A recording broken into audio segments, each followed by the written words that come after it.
आप सबों ने सत्यदेव लालच चौंतरे मेरी सादर जय माता दी री। आज मैं आपके सामने एक ऐसा वृतांत लेने हाजिर हूँ कि एक घोड़ी ने लेने किन प्रकार काके और भतीजे के बीच में तलवारों खंची जी। घोड़ी ने लेने इतिहास में कई युद्ध होया, पर उनमें 3 युद्ध प्रसिद्ध है। पहलो है कालमी ने ले और पाबूजी और हमारे बहनोई जींद राव खींची के बीच में युद्ध हुयो। दूसरो युद्ध समाज घोड़ी ने ले बीरम दे और हमारे सगे भतीजे जगमाल के बीच में हुयो। तीसरो युद्ध लाहौर शासक रणजीत सिंह और पेशावर शासक यार मोहम्मद रे बीच में हुयो। पाबूजी रो नाम संसार में जग छाओ, चार जाति हमारे नाम रे आगे नतमस्तक। देवल माँ पाबूजी ने कालमी घोड़ी दीनी, जबकि हमारे बहनों जींद राव खींची मांगी और पाबूजी नट गया।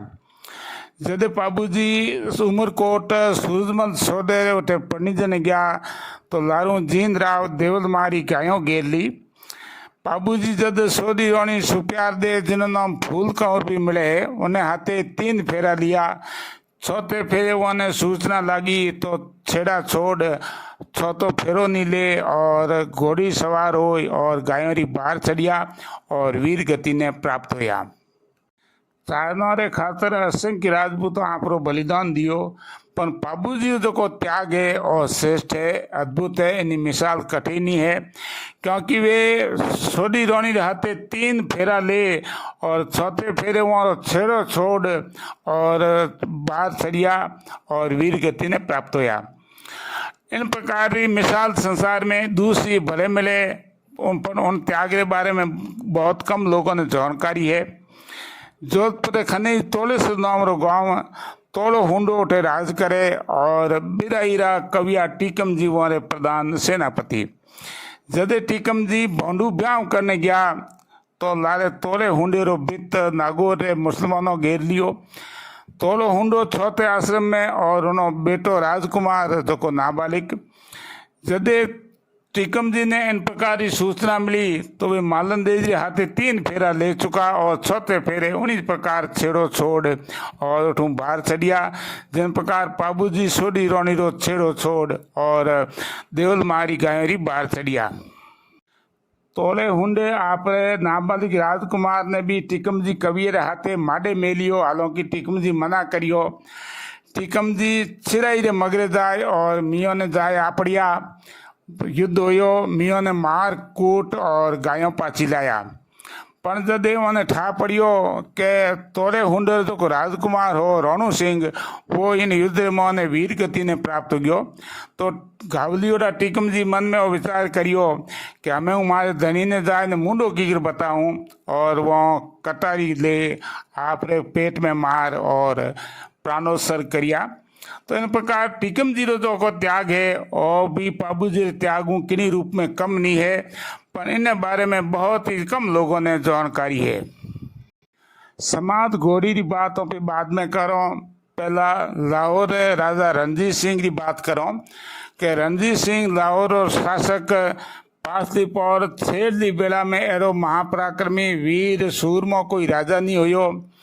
इतिहासकारों उन्हें बारे में कहड़ो है कि अगर रणजीत सिंह 100 वर्ष पहला जन्म जाओ तो शायद अंग्रेजों ने इन बातरे में उन्हें वो खाड़ फेंक तो उन्हें मार कूट ने भगा देतो। वो रणजीत सिंह घोड़ों रो बेहद शौकीन और पेशावर रो शासक यार मोहम्मद उन्हें एक उम्दा नस्ली घोड़ी जिनो नाम लैला। रणजीत सिंह यार मोहम्मद खनू लैला मोल मांगी, पर यार मोहम्मद दीनी कोनी। रणजीत सिंह हेरा लगाया और एक बार सन 1823 में बड़ी भारी सेना ले जाए यार मोहम्मद माथे पड़ियो। हजारों सैनिक यार मोहम्मद रा मरिया, हजारों सैनिक रणजीत सिंह रा मरिया और वह घोड़ी ले और रणजीत सिंह लाहौर आयो। कहवे जब रणजीत सिंह उन घोड़ी ने देखी तो इतो राजी हुयो कि उन आंखें और मानो झरझर आंसू बहन डूब गया।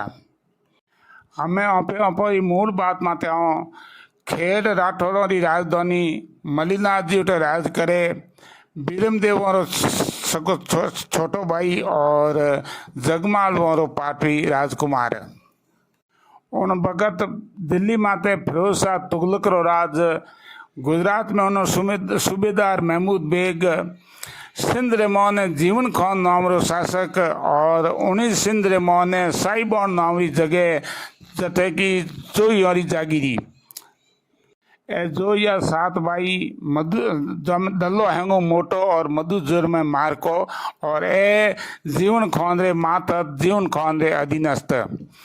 एक बार जब महमूद बेग गुजरात रे सूबेदार महमूद बेग दिल्ली पेशकशी मिली, पेशकशी रो मतलब राजस्व लगवान वे, तो जिन मैंने 4 करोड़ रुपया और असरफियों मोरों भेड़ा ऊँठा मधु जाए ने लूट ने लेने आ गयो।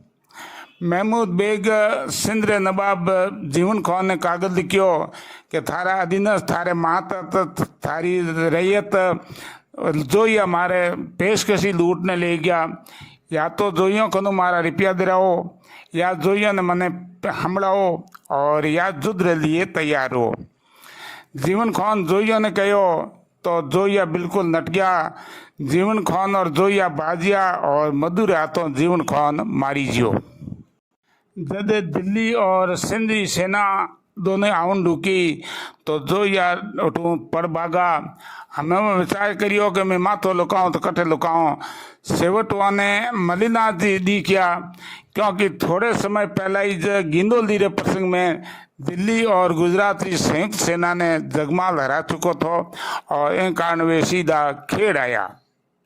अठे ने ठा लागो कि मलिनाथ जी के घर में और भाई बीरम है वो करता धरता है, और रनिवास में ने बीरम देरी जी की रानी मोंगलियोनी है उन्होंने हुक्म हासिल, तो वह मोंगलियोनी रे डोरो बांध धर्मेलो कर 700 मोरो दीनी पोशाक रूप में बेस रूप में और बीरम देवों ने ठहरा रख दिया। थोड़ा दिनों जब दिल्ली री और सिंध री फौज आई तो बीरम देव उन फौज ने मार कूट ने भगाई दी। हमें जोइया जका खुद 7 भाई और 10,000 वाला सैनिक बंदरे गांव रे मोन में रहे। जब जोइया थे घना पर रिया तो वहाँ एक जमात नाम की घोड़ी, और वह घोड़ी उन ठान दियो तो बचेरी लाई बहुत ही उम्दा नस्ल थी, उन बचेरी रो नाम समाध राखियो। जब वह 3 वर्षी हुई तो सारे इलाके रे मोने उन्हीं चर्चा फैल गई, क्या भी है टिका हुई बस्तीनरी जन बसदा हुआ बखान। एक बार मलिनाथ जी दरबार में भाट आया तो मलिनाथ जी ने कहो कि थे तो देश देशांतर में बमो हो, आप बताओ कि मारे जरा घोड़ा भले कि नहीं है कोई। बाटों के हुक्म आप रहते डड्डा है, घोड़ी है तो जो यूँ रहे। मलिनाथ जी दल्ले ने कहो कि वह घोड़ी मारे हमने पेश करो मैंने बताओ। दूसरे दिन दलो घोड़ी लायो तो घोड़ी ने देख और मलिनाथ जी की नज़र ठहर गई। कहो भी है कि मुंडे आगल मालदरे सो होनी बर हास, के पाबूरे कालमी के सूरज रे सप्तास। मलिनाथ जी मोल मांगी और मोल कितो के 10 सांस रुपया देऊं, खेंग देऊं 10 खोल, आदि तो सिंडली देऊं मधु परी दे मोल। 10,000 रुपया और थारे 10 घोड़ा मारे अस्त बलूं थारे हाथ टालियोड़ा ले ले, और आदि सिंडली जागीरी देऊं, सिंडली लौटी जागीरी। मधु नटियो। जगमाल के मन में गोठ पड़ी और विचारियो कि गोठ बानी ने पर रोक रास्ता जोइयो ने मार और गोड़ी खो लेऊं।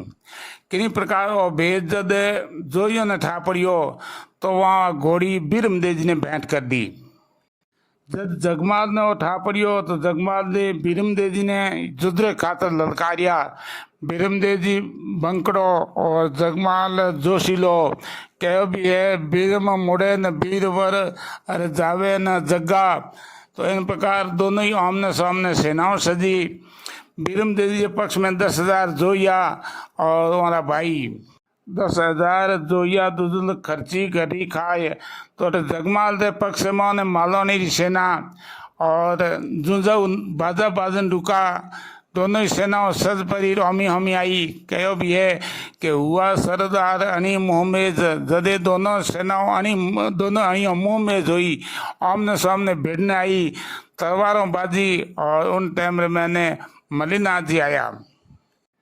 मलिनाथ जी अकाले दकाले और जगमाल ने घर में बाड़ियो, પણ જગમાલ દે મન में घोड़ियालो रोष मावे नहीं तो उन बीरमदेव जी ने समाचार करवाया कहो कि हेकन घर दो ये राजवी बकवाद बतावे उन जगमाल कहो कि पड़े न हेकन पड़ ले तीखी दो तलवार काकुसा एक म्योन रे मोने दो तलवारों कदी नहीं रहा करे जदे आ बात बीरमदेव जी कोने आई तो बीरमदेव जी कहो भाई थारे बाप रो राज है तू अटारो राजकुमार है हूँ आ धरती छोड़ने जाऊँ परो बीरमदेव जी कहो पण मने पे पीनरो मालारी धर्माय हूँ आ धरती छोड़ने जाऊँ जदि मल्ला जी नो ठा पड़ियो मारो भाई रिशान जावे तो मल्ला जी वन पाछा बुलाया और राजी करिया मनावनो करियो माले कियो मनावनो मोंगलियोनी तेड़ आ भीरम धर आपरी खित बापोती खेड़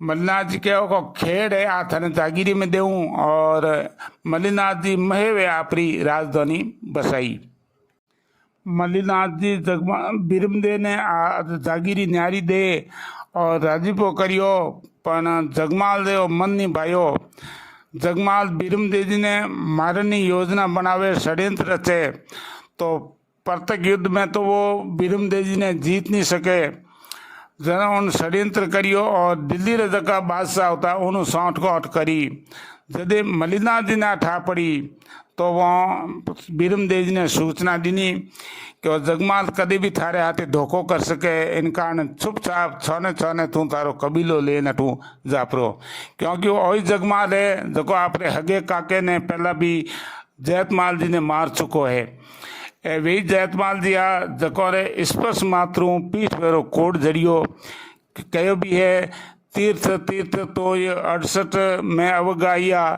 जैत कमद गयो जो ये कन वो जे मेट्यो कलंक तो इन प्रकार कहो कि जगमाल दो कोई भरोसो नहीं है और ओ थारे हाथे कभी भी घात कर सके बीरमदेव जी ने जब आठा पड़ी तो चुपचाप आप वे कबीला ले और तू निकलिया हालांकि इन युद्ध मोने किन्हीं घाव नहीं गलिया पर मन रे मोने इतना गहरा घाव हो गया कि वे मिटिया कोनी और सेवट जके बीरमदेव एक लई दिल्ली और सिंधरी संयुक्त सेना ने एक लई मारकूट ने भगाई उन बीरमदेव जी ने पर बोम जो अवाटी में जाए और रहना पड़ियो आज न तो वो वीर बीरमदेव है न मल्लिनाथ जी है न जगमाल है और न ही जोया है पर बातों आज भी इतिहास